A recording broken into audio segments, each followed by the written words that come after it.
Welcome to This Week from Blue Mountain Broadcasting. I'm your host, Lynelle Ellis, the president of Blue Mountain Broadcasting Association, and I'm really glad that you've tuned into the program today.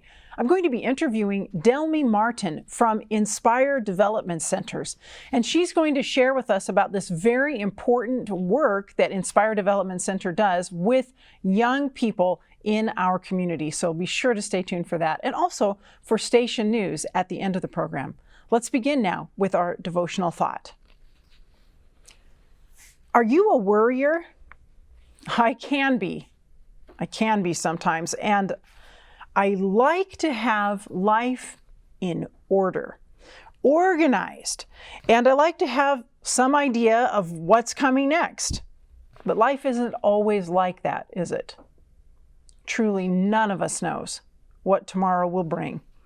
If you've lived life over a half a century like I have, you've had plenty of surprises and enough experience to know that not everything is in your control. So, what about worrying? Is it all right to worry? I mean, spiritually, is it all right to worry? Is worrying okay? Jesus had some very specific things to say about worrying in his most famous sermon, what we call the Sermon on the Mount. And here's what he said. Therefore, I tell you, do not worry about your life, what you will eat or drink, or about your body, what you will wear. Is not life more than food, and the body more than clothes? Look at the birds of the air. They do not sow or reap or store away in barns, and yet your heavenly Father feeds them. Are you not much more valuable than they? Can any one of you, by worrying, add a single hour to your life? And why do you worry about clothes? See how the flowers of the field grow? They do not labor or spin. Yet I tell you that not even Solomon, in all his splendor, was dressed like one of these. If that is how God clothes the grass of the field, which is here today and tomorrow is thrown into the fire, will he not much more clothe you, you of little faith? So do not worry, saying, what shall we eat? Or what shall we drink? Or what shall we wear? For the pagans run after these things, and your heavenly Father knows that you need them. But seek first his kingdom and his righteousness, and all these things will be given to you as well. Therefore, do not worry about tomorrow, for tomorrow will worry about itself. Each day has enough trouble of its own. That's from Matthew chapter 6, verses 25 through 34. I decided to take Jesus' advice and look at the birds to see how they live. We have a very popular bird feeder in our backyard. And indeed, the birds flit around and they fly in and out and they eat seed whenever they're hungry. But I don't see any of them storing away food or seeming very concerned about where their next meal is coming from. And I've looked at the flowers too. They're so beautiful, and truly, they don't worry about how they look. They don't have to clothe themselves. Jesus said that if God takes care of the birds and the flowers, he will take care of us. And apparently, from his words, we are much, much more important than grass and flowers and birds. God has our best interest at heart. In fact, very close to his heart. And you know, Jesus is right. Worrying doesn't change anything. At least it doesn't change anything in a positive way. It might change me in a negative way, though, if I spend my energy worrying. I've got some potentially stressful things on my mind the last few days that could easily bring worry. And it is comforting and encouraging to remind myself of Jesus' words, and to hand these stresses over to God. He loves me. He's got everything under control in His good plan. At the end of His comments about worrying, Jesus gives an alternative. Instead of worrying, He says that we should be seeking God and His kingdom of righteousness. Please join me in focusing our attention on the good things, especially on God and His kingdom, rather than the stressful things. It really is about surrender, isn't it? Let's surrender the things that could potentially worry us and meditate on God's kingdom and His righteousness instead. Stay tuned. I'll be right back.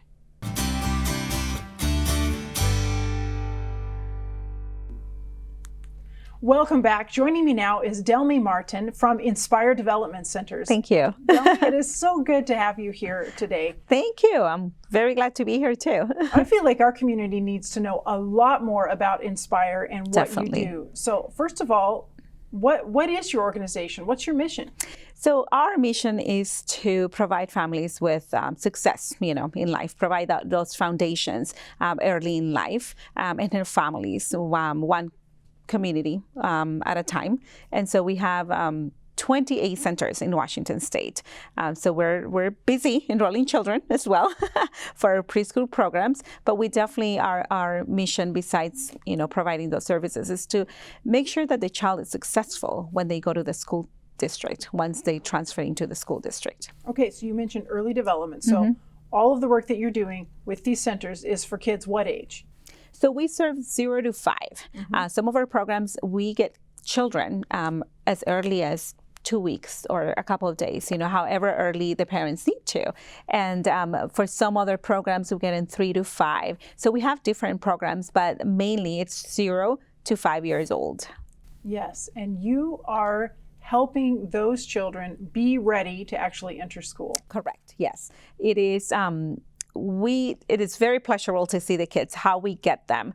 We take like a baseline or how we get them, their education levels in the 5 domains, and then how we're transferring into the school district. Some of the kids, they are with our program from the day they're born until they transfer into kindergarten, into the school district. And so we've actually, talking to some of the teachers in the school districts, they know our Inspired children. That's what they call them. Oh, they're from Inspire. We're like so excited because we know they come prepared. That's what we hear from some of the teachers in the school district. So that makes us really proud. Yes, that's great feedback to hear. So what population are you primarily serving with your early childhood development centers? So we have different programs. Right now, we call it our peak program. We have a program that's called Migrant and Seasonal Head Start.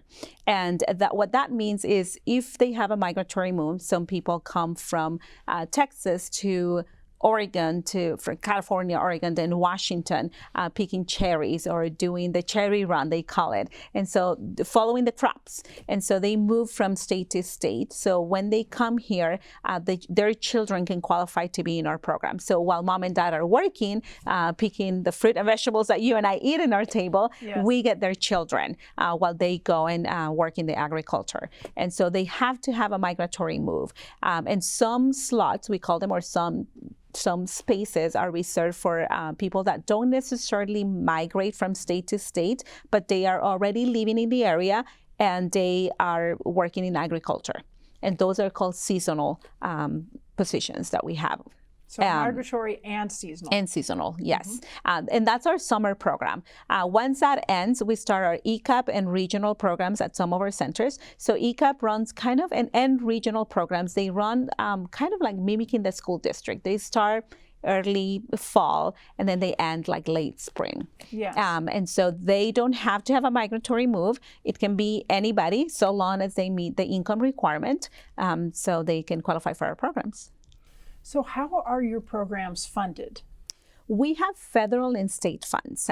Our Head Start program, it's a federal program. And our ECAP program, it's a state-funded program. So we have 2 streams, basically, the federal and the state.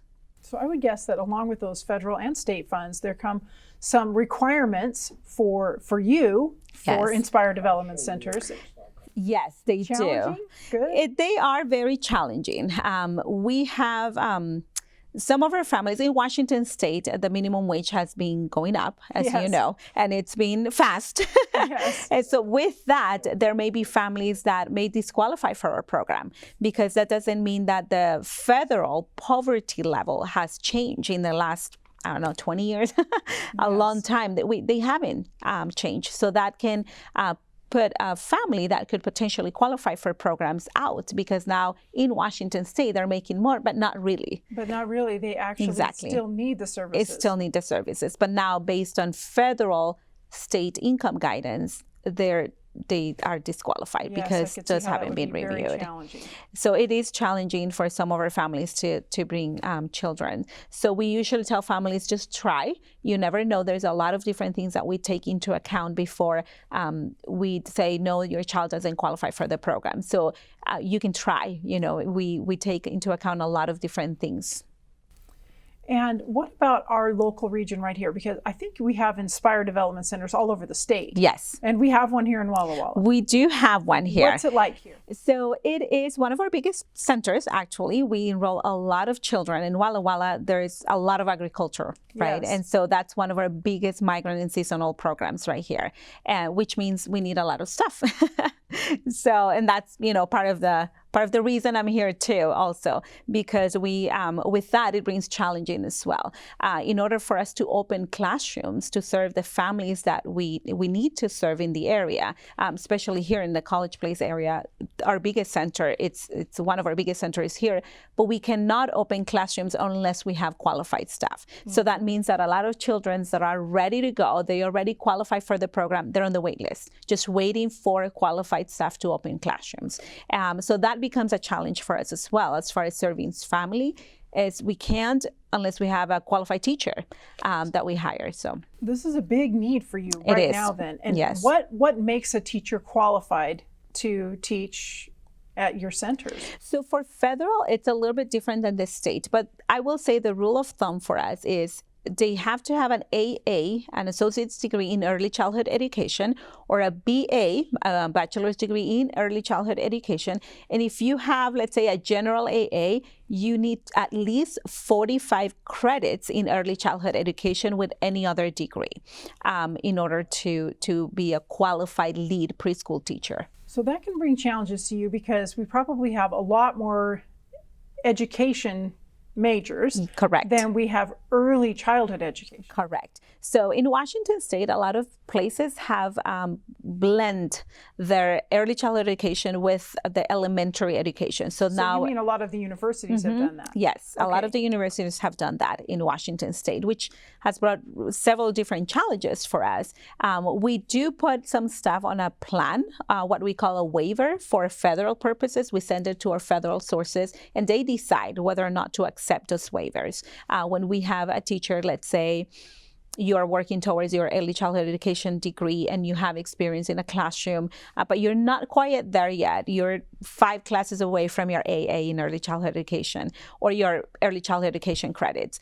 So long as they're going to school, we can pay for school and put them on a waiver so they can finish their school and still get the job. That's a pretty good deal. It is. And once they get it, we offer additional payment as an incentive for you to finish your degree.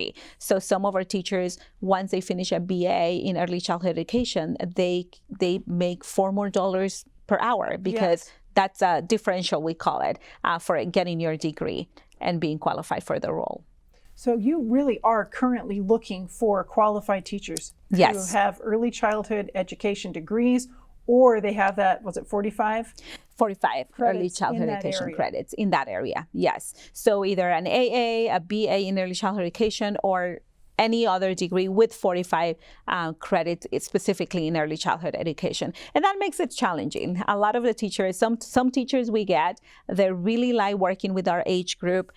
They don't qualify, so we can put them on a plan if they're willing to go back to school, right? But some of them, they're like, well, it's still 45 more credits, and School can be hard. School can be hard. challenging. Yes. But if you're willing, this is really a great incentive to do it if someone's going to pay for the rest of your education. Correct. And then give you a pay increase once you achieve it. Yes, and we have different jobs that open throughout the seasonal program. One of the coolest things is some of our teachers, let's say, some of them are year-round, because if they finish the migrant program, they roll over into our ECAP program. But some teachers, they just want to work during our migrant program, and then they get to go places during the winter until we recall them back to work the next season, right? So and they like that. Flip of what other teachers are doing. Right.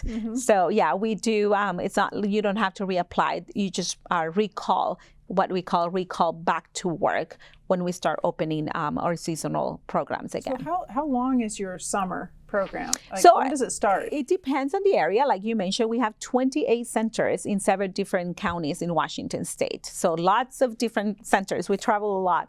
And some of them, it depends on the crops. So let's say in Walla Walla, everything starts in April, late April, right? Some other centers, maybe they are different. They're doing different crops. So everything may start not until May for them because of the crops. But then that means that they're probably going to run some fall crops later in the year, to where college placement end up early. So it depends on the area and the specific needs of the parents and what the crops look like. Generally speaking, I will say we start sometime in April, and then sometimes we end in late September, October, and some of our centers even some years, they may end like late October, early November. Yeah, so when you say a summer program, it really is about 6 months at least. Yes, at least 6 months, yes, of serving the children. Some of the children are in our care for up to 10 hours. So we do need a lot of stuff to cover, and we don't let staff work more than 40 hours. But if the children are there longer, that means we need to get more staff Additional on board. Staff. Yes. To be able to provide more hours. They have a place to be and a place to learn while their parents are very, very busy working hard. Yes, correct. So we do make sure that all of our teachers are trained. We provide all of our trainings at front before even stepping into a classroom. There's a lot of training that goes into account. I will say probably 3 full weeks of trainings in learning our systems, how they're going to work with the children. Throughout the year, our teachers, one of the cool things is our teachers are not, we have ratios, so they don't have large classrooms. And we do provide a lot of training throughout the year. We have mentor coaches that go and help the teachers model techniques and how to do it better. Some of our centers participate in the Early Achievers program, so the requirements are a lot more, right, from the teachers. But we have coaches on site that they work with the teachers throughout the whole year to be able to meet the outcomes. Very good. I know probably there are some people watching right now who have the degree, or they're close to the requirements apply, that you please. need. How do they reach you? That's probably the last thing we need to let them know. So they can apply and create a profile. It's very simple. It's like creating a Facebook profile. And you go to the website, inspirecenters.org, and then you go to the careers tab. And then from the careers tab, you'll click view opportunities. Then that will take you to our UltiPro site, which is our job board. And then you create a profile. It's like uploading your resume, and then once you find the job in the area that's closest to you, then you apply. They can also email us at careers@inspire-centers.org, and that will, if they have any questions, they can email us at that too. Our recruitment line for staff, it's 509-839-8686. So if they have any questions, they can also call. Very good. Yeah. Well, I want to thank you, Delmy, for taking time to share something really important with us today. Appreciate you being here. Thank you so much for the invite. And apply. We need people. Yes. All right. And stay tuned. I'll be right back with Station News.